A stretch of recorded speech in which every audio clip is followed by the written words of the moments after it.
হলেও সে প্রতিশ্রুতি যদি না রাখে, যে কোনো রাজনৈতিক কর্মচারী বা ধরুন রাজনৈতিক নেতা রয়েছে, অনেক সময় দেখা যায় তারা প্রতিশ্রুতি দিয়ে সেই প্রতিশ্রুতি রাখতে পারে না।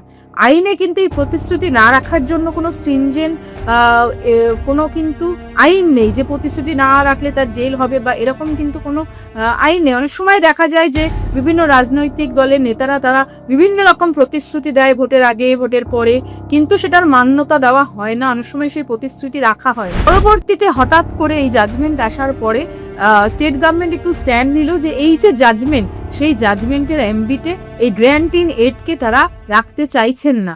এটা কিন্তু সুপ্রিম কোর্টের কাছেও কিন্তু ভুল তথ্য দেওয়া হয়ে যাচ্ছে।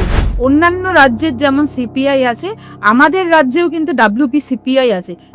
সেক্ষেত্রে কিন্তু বারবার রাজ্যকে প্রশ্নের মুখে পড়তে হয়েছিল, এই যে সিপিআই এর কথা বলা হচ্ছে এর বেসিস কি? এই যে সিপিআই এর কথা বলা হচ্ছে সো-কল্ড ডাব্লিউবি সিপিআই, সেটা কিন্তু কোনো অস্তিত্বই নেই এবং সেটা কিন্তু কমপ্লিটলি আরবিটারি। নতুন যে গভর্নমেন্ট এসছে তারাও কিন্তু সঠিকভাবে তার যে ক্যালকুলেশন সেটা কিন্তু করতে ব্যর্থ হয়েছে। খুব স্বাভাবিকভাবেই সেখানে কিন্তু সুপ্রিম কোর্ট স্পেসিফিক নির্দেশ দেওয়ার পরেও কিন্তু তারা ব্যর্থ হয়েছে। এই মহার্ঘ ভাতা কোন হারে সেটা ক্যালকুলেশন হবে সেটা কিন্তু সুপ্রিম কোর্ট নির্দিষ্ট আকারে বলে দিয়েছে। তারপরে সেই জাজমেন্টের কি কিন্তু কোনো এখনো পর্যন্ত কোনো অল্টারেশন হয়নি।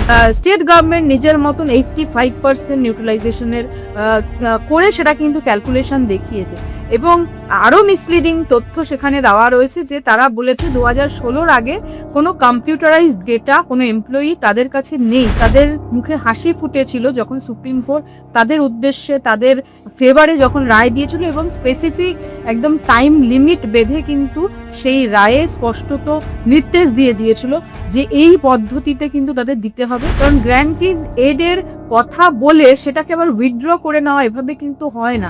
জাজমেন্টের এমবিটি তারা রাখতে চাইছে না, কারণ জাজমেন্ট বাইন্ডিং হয়।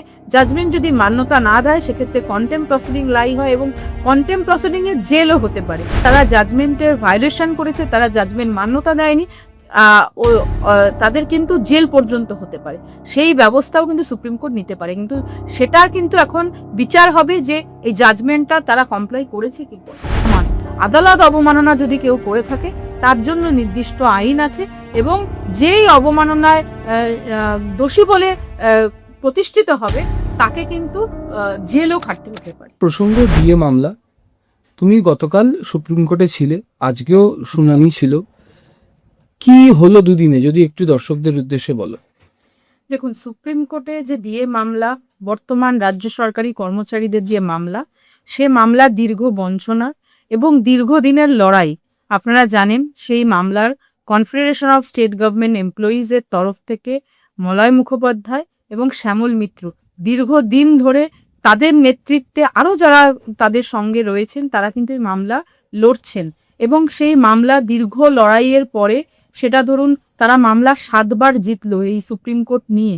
খুব স্বাভাবিকভাবেই দীর্ঘ লড়াইয়ের পরে 16 সাল থেকে আজকে আমরা 26 সাল, প্রায় 10 বছরের আইনি লড়াই।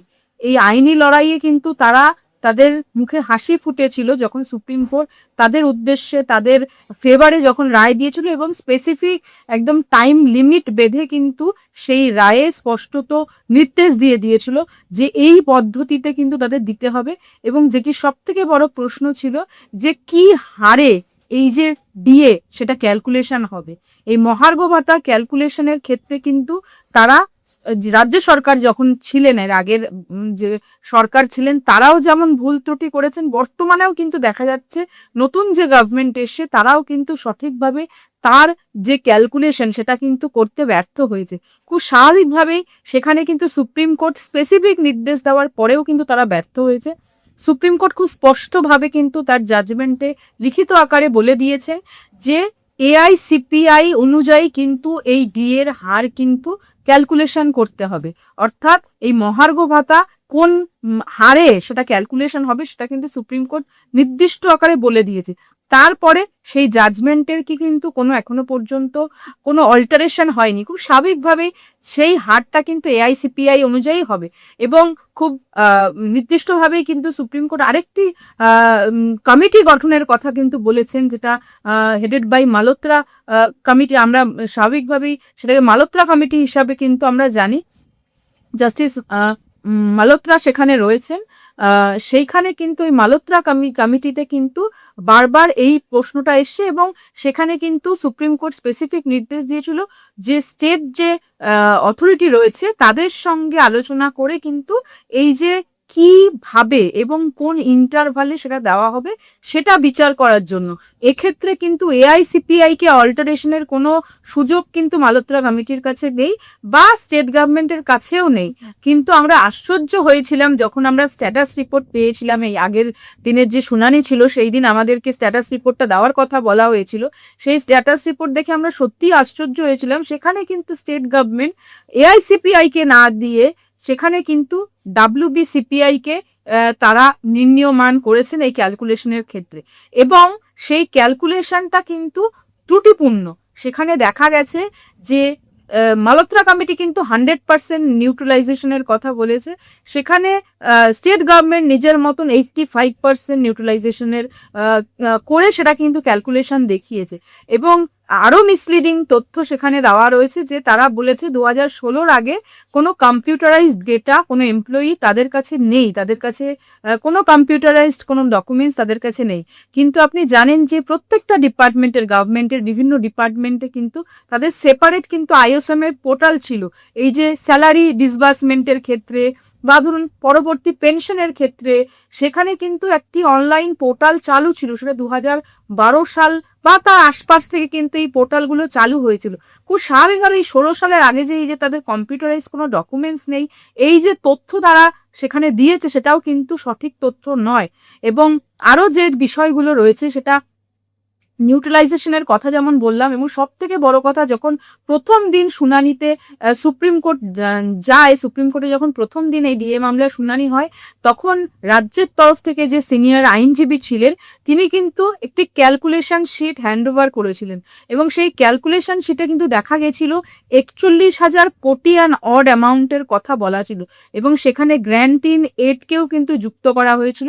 অর্থাৎ স্টেট গভর্নমেন্টের সব employee, say grant in add হতে পারে, পঞ্চায়েত কর্মী হতে পারে, বা ধরুন সব ডিপার্টমেন্টের যে সরকারি কর্মচারীরা রয়েছে তাদেরকে ইনক্লুড করা হয়েছিল, এবং সেই জন্যই অ্যামাউন্টটা 41,000 অ্যান্ড অড অ্যামাউন্ট হয়েছিল। পরবর্তীতে হঠাৎ করে এই জাজমেন্ট আসার পরে স্টেট গভর্নমেন্ট একটু স্ট্যান্ড নিল যে এই যে জাজমেন্ট, সেই জাজমেন্টের এমবিতে এই গ্র্যান্ট ইন এডকে তারা রাখতে চাইছেন না। এটা কিন্তু সুপ্রিম কোর্টের কাছেও কিন্তু ভুল তথ্য দেওয়া হয়ে যাচ্ছে, কারণ তারা যখনই মামলা শুনানি এসছেন, লাস্টেও যখন শুনানি আসে তখনও কিন্তু 40,000 কোটি টাকার কথা বলা হয়েছে, 41,000 কোটি টাকার কথা বলা হয়েছে। হঠাৎ করে সেই অ্যামাউন্টটা ম্যাজিকের মতন কমে গেল, সেটা কিন্তু একেবারেই যে সুপ্রিম কোর্টের যে নির্দেশ সেই অনুযায়ী নয়, সেটাকে কিন্তু ভায়োলেট করাই হচ্ছে। কারণ সরকারি কর্মচারী এই যে ডিএ এর হারটা যে দেওয়ার কথা বলা হয়েছে, রোপা রুল 2009-কে কনসিডার করে কিন্তু এই জাজমেন্টটা এসেছিল। অর্থাৎ রোপা রুল 2009 যাদের ক্ষেত্রে অ্যাপ্লিকেবল, অর্থাৎ যে এমপ্লয়ীদের ক্ষেত্রে অ্যাপ্লিকেবল তাদেরকে কিন্তু এই জাজমেন্টের বেনিফিট দেওয়া উচিত। সেই অনুযায়ী কিন্তু গভর্নমেন্ট সেই ব্যবস্থা এখনো পর্যন্ত নেয়নি, এবং 25% যে ইমিডিয়েট মিটিয়ে দেওয়ার কথা বলা হয়েছিল এবং তার পরবর্তীতে যে স্পেসিফিক ডেটগুলো দেওয়া হয়েছিল সেই ডেট অনুযায়ী সেই যে সুপ্রিম কোর্টের যে নির্দেশ সেই অনুযায়ী কিন্তু একেবারেই সেই জাজমেন্টটা কমপ্লাই হয়নি।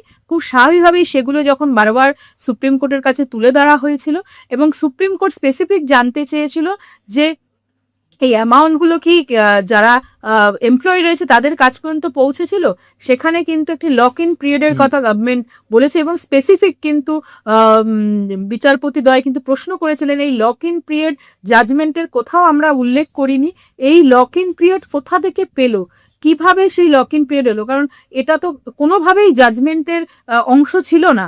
স্বাভাবিকভাবেই সেই প্রশ্নও কিন্তু এসছে পরবর্তীতে। এই যে এই হিসাব নিকাশগুলো এগুলো যেহেতু মালহোত্রা কমিটির কাছে হবে, খুব স্বাভাবিকভাবে এতদিন স্টেট গভর্নমেন্টের যে রিপ্রেজেন্টেটিভ ছিল তারা রিপ্রেজেন্ট হয়েছিল এবং তাদের কথা মালহোত্রা কমিটির কাছে সামনে রাখতে পেরেছিল, কিন্তু সেখানে আমাদের তরফ থেকে মানে যারা রেসপন্ডেন্ট রয়েছে ওই মামলায় তাদের তরফ থেকে কিন্তু কোনো রিপ্রেজেন্টেটিভ এতদিন ধরে প্রেজেন্ট হতো না এবং তাদেরকেও সেভাবে কোনোদিন ডাকা হয়নি।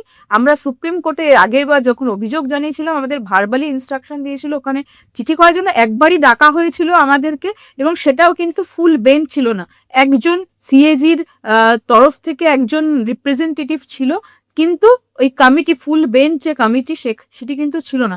খুব স্বাভাবিকভাবেই সুপ্রিম কোর্টের কাছে একটি প্রপোজাল দেওয়া হয়, যাতে আমরা রিপ্রেজেন্ট হয়ে মালহোত্রা কমিটির কাছে সেটা তুলে ধরতে পারি, এবং সকল কর্মচারীরা যাতে বেনিফিটেড হয় সেই ব্যবস্থা করার জন্য স্বাভাবিকভাবেই সেই প্রপোজালটা অ্যাকসেপ্ট হয়েছে। এবং প্রত্যেকটা যারা পার্টিজ রয়েছে, যারা রেসপন্ডেন্ট রয়েছে, তাদের কিন্তু রিপ্রেজেন্টেটিভ হিসাবে তাদেরকে নাম দিতে বলা হয়েছে। অ্যাকর্ডিংলি কিন্তু নামটাও দেওয়া হয়েছে, এবং সেক্ষেত্রে আগামী দিনে যে মিটিংটা হবে মালহোত্রা কমিটির, সেই মিটিংয়ে কিন্তু প্রত্যেকটা রেসপন্ডেন্টের রিপ্রেজেন্টেটিভ হিসাবে সবাই উপস্থিত হবে, এবং এই যে কোথায় ত্রুটি রয়ে গেল জাজমেন্টটা কমপ্লাই করার ক্ষেত্রে, সেটা কিন্তু মালহোত্রা কমিটির কাছে উত্থাপিত হবে, এবং অ্যাকর্ডিংলি কিন্তু কমিটি সেই অনুযায়ী কিন্তু একটি রিপোর্ট তৈরি করবে, এবং সেটা কিন্তু আগামী দিনে যে হিয়ারিং আসবে 8 সপ্তাহ পরে, সেই হিয়ারিংয়ে কিন্তু স্ট্যাটাস রিপোর্ট তারা প্লেস করবে। দিদি, তুমি পুরো ঘটনাটা আমাদেরকে শেয়ার করলে। এখানে দু তিনটে প্রশ্ন করার থাকে, যে এআইসিপিআইটাকে কেন মান্যতা করা হচ্ছে না, মানে সুপ্রিম কোর্ট এই বিষয়ে কি বলছে, কেন বারবার WPCI এই যে মানে ওয়েস্ট বেঙ্গল প্রাইস ইন্ডেক্স, এই ব্যাপারটা কেন বারবার উঠে আসছে, এইটা নিয়ে কেন একটা স্ট্রিক্ট অর্ডার কেন সুপ্রিম কোর্ট এখনো দিতে পারছে না? দেখুন, সুপ্রিম কোর্টে যা অর্ডার দেওয়া, যে জাজমেন্ট দেওয়া, সেটা কিন্তু কমপ্লিটলি তারা লিখিত আকারে একদম স্পষ্টত বলে দিয়েছেন যে এই WBCPI এর কোনো জায়গা নেই। কারণ কি, হিয়ারিং এর সময় কিন্তু যে কাউন্সিল ছিল স্টেটের তরফ থেকে, তারা কিন্তু একটা বোঝানোর চেষ্টা করেছিল অন্যান্য রাজ্যের যেমন সিপিআই আছে, আমাদের রাজ্যেও কিন্তু WBCPI আছে। সেক্ষেত্রে কিন্তু বারবার রাজ্যকে প্রশ্নের মুখে পড়তে হয়েছিল, এই যে সিপিআই এর কথা বলা হচ্ছে, এর বেসিস কি, কিভাবে এটাকে তৈরি করছে, তার উত্তর কিন্তু কোনোভাবেই রাজ্য সরকার দিতে পারেনি। এই যে সিপিআই এর কথা বলা হচ্ছে, সোকল WBCPI, সেটা কিন্তু কোনো অস্তিত্বই নেই, এবং সেটা কিন্তু কমপ্লিটলি আরবিটারি। খুব স্বাভাবিকভাবেই সেই যে আর্গুমেন্ট ছিল সেটাকে কনসিডার করা হয়নি, এবং আলটিমেটলি কিন্তু এটা ডিসিশন এসছে যে এআইসিপিআই অনুযায়ী কিন্তু প্রত্যেকটা রাজ্য সরকারি কর্মচারীর যে ডিএ সেটা কিন্তু ক্যালকুলেট করতে হবে। খুব স্বাভাবিকভাবে ডিএ ক্যালকুলেশনের ক্ষেত্রে অন্য কোনো ইন্ডেক্সকে আর মান্যতা দেওয়ার কোনো জায়গা নেই। নিশ্চিতভাবে সুপ্রিম কোর্ট করা নিশ্চিতভাবে নির্দেশ দেবে। তার আগে যেহেতু মালহোত্রা কমিটি রয়েছে, এবং মালহোত্রা কমিটি সেটা দেখবে যে কি কি ত্রুটি রয়েছে। কারণ দেখুন, সুপ্রিম কোর্টের পক্ষেও কিন্তু সবসময় এটা সম্ভব নয় যে কোথায় ক্যালকুলেশনের ত্রুটি রয়েছে, বা ধরুন কোন জায়গাটায় জাজমেন্ট কমপ্লাই করতে ত্রুটিপূর্ণ রয়ে গেছে, সেটা সবসময় দেখায়। সেই জন্যই কিন্তু এই কমিটিকে কিন্তু সেই দেখার দায়িত্বটাই দেওয়া হয়েছে। কমিটির কাছ থেকে তারা নিশ্চিতভাবে পরবর্তী যখন মিটিং হবে, আমরা সেগুলোকে তুলে ধরবো, কোথায় কি ত্রুটি রয়েছে এই জাজমেন্ট কমপ্লায়েন্সের ক্ষেত্রে, এবং কোথায় মিসলিডিং তথ্য দেওয়া হয়েছে রাজ্যের তরফ থেকে, কোথায় ক্যালকুলেশনে কি ভুল রয়েছে, এবং সকল কর্মচারীদের নেওয়া হয়নি সেই কথাও নিশ্চিতভাবে তুলে দেওয়া হবে। কারণ গ্র্যান্টিড এডের কথা বলে সেটাকে আবার উইথড্র করে নেওয়া এভাবে কিন্তু হয় না। খুব স্বাভাবিকভাবেই সেই জিনিসগুলোও কিন্তু কমিটির কাছে উত্থাপন করা হবে, এবং কমিটি কিন্তু সবটা বিচার করেই কিন্তু সুপ্রিম কোর্টের কাছে কিন্তু স্ট্যাটাস রিপোর্ট সাবমিট করবে। এবং আমরা আশা রাখবো, আর বর্তমানে নতুন গভর্নমেন্ট এসে তারা সদর্থক ভূমিকা নেব বলে এখনো পর্যন্ত কিন্তু বলে যাচ্ছে যে আমরা সকলের ডিএ মিটিয়ে দেব, এবং এই গ্র্যান্টিং এডের ক্ষেত্রেও কিন্তু তারা বলেছে মিটিয়ে দেবো, কিন্তু জাজমেন্টের অ্যাম্বিটি তারা রাখতে চাইছে না। কারণ জাজমেন্ট বাইন্ডিং হয়, জাজমেন্ট যদি মান্যতা না দেয় সেক্ষেত্রে কন্টেম্প প্রসিডিং লাই হয়, এবং কন্টেম্প প্রসিডিং এ জেলও হতে পারে। সেটা তারা ভালো করে জানেন, সেটা তারা বলছে আমাদের ইচ্ছা আমরা দেব, কিন্তু এখনো পর্যন্ত সেই ইচ্ছার কোনো কর্ম যে বলতে পারেন বিধি, সেটা কিন্তু এখনো পর্যন্ত কিছু দেখা যায়নি। খুব স্বাভাবিকভাবেই তারা বলেছেন যে ডিএ তারা মিটিয়ে দেবে।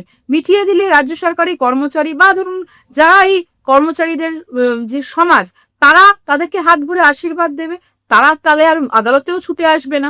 যদি এই যে এইগুলো মিটিয়ে দেওয়া হয়নি বলেই কিন্তু তারা আদালতের দ্বারস্থ হয়েছে, এবং আদালতের দ্বারস্থ হয়ে তাদের কথা বলেছে, এবং কথাটা কিন্তু বর্তমানে প্রতিষ্ঠিত হয়েছে আদালতের দ্বারে। খুব স্বাভাবিকভাবেই এই যে বিষয়টি, সেটা সুপ্রিম কোর্ট নিশ্চিতভাবে স্ট্রিনজেন্ট অ্যাকশন নেবে। এবং যেহেতু আমরা কন্টেম্প প্রসিডিং এ রয়েছি, কারণ এই জাজমেন্টটা কমপ্লাই হয়েছে কি হয়নি সেটা কিন্তু এখন সুপ্রিম কোর্ট দেখবে। খুব স্বাভাবিকভাবেই যদি কন্টেম্প প্রসিডিং এ দেখা যায় যে তারা জাজমেন্টের ভায়োলেশন করেছে, তারা জাজমেন্ট মান্যতা দেয়নি, তাদের কিন্তু জেল পর্যন্ত হতে পারে, সেই ব্যবস্থাও কিন্তু সুপ্রিম কোর্ট নিতে পারে। কিন্তু সেটার কিন্তু এখন বিচার হবে যে এই জাজমেন্টটা তারা কমপ্লাই করেছে কি করে। মানে এটা একটা প্রতিশ্রুতি দেওয়া, নতুন সরকার এসেও প্রতিশ্রুতি দিয়ে যাচ্ছেন, যেভাবে বিগত সরকার বারবার মিথ্যে প্রতিশ্রুতি দিয়ে যাচ্ছেন, এবং দিয়ে শুনানির মামলা আগামী 2 মাসের জন্য আবার পিছিয়ে যাওয়া। বারবার প্রতিশ্রুতির সাথে মানুষ, সাধারণ কর্মী, যারা সরকারি কর্মী, মানে মানে অস্থায়ী কর্মী থেকে শুরু করে সমস্ত কর্মীরা শুধু আশাই দেখে যাচ্ছেন এবং দিন গুনে যাচ্ছেন।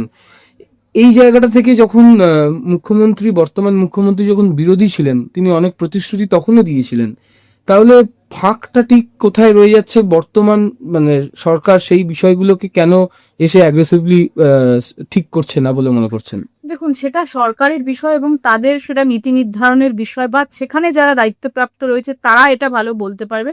কিন্তু প্রতিশ্রুতি এবং জাজমেন্ট কমপ্লায়েন্স দুটো বিষয় আলাদা।